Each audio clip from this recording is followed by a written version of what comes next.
আর এই তো অবাক করা খবর একটা দেখালাম, আবার একটা অবাক করা খবর দেখুন। মামার বাড়ি পুকুরকেও ভাবছেন আবাস প্রকল্পের টাকা পেয়েছেন, বাড়ি তৈরি করবেন, সব ঠিক আছে। বসিরহাট পুরসভার 11 নম্বর ওয়ার্ডে একজন কি সুন্দর ভেবে বসলেন তার পুকুর, তার পুকুরেই বাড়ি তৈরি করবেন। দেখুন, পুকুর ভরাট করে সরকারি প্রকল্পের বাড়ি তৈরি করছেন। সব থেকে বড় কথা হচ্ছে এই পুকুর ভরাট করে বাড়ি তৈরি নয়, বাড়ি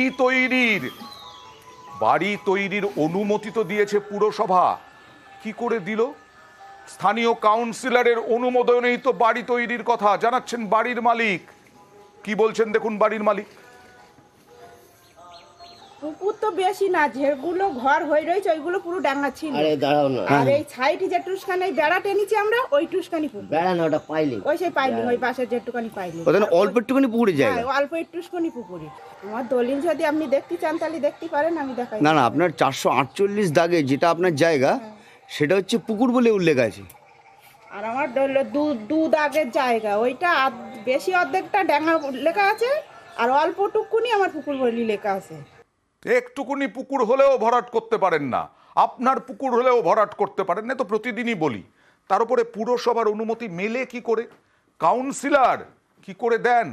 কাউন্সিলরের এত বড় ক্ষমতা কি করে হয় যে তিনি পুকুর দেখেও দেখলেন না, দিয়ে দিলেন? আর এদের বাড়ি আছে, এদের অন্য জায়গায় জমি জিরেত সব আছে, বাড়ির ভিতর পুকুরও আছে বলেছেন বাড়ির মালিক। আর কাউন্সিলর, যেটা বারবার প্রশ্ন তুলছি, কাউন্সিলর পুরসভার এই অনুমতি দিলেন কি করে? কাউন্সিলরের যুক্তি আছে নিশ্চয়ই, সাফাই তো থাকবেই। দেখুন, এদের একটা শরিকি ঝামেলা আছে, সেই শরিকি ঝামেলার মধ্যে দিয়ে এরা আমাকে কিছুই জানায়নি। এতদিন ওরাই বলেছে যে ঠিক আছে, অসুবিধা নেই, ওরা পারে করছে।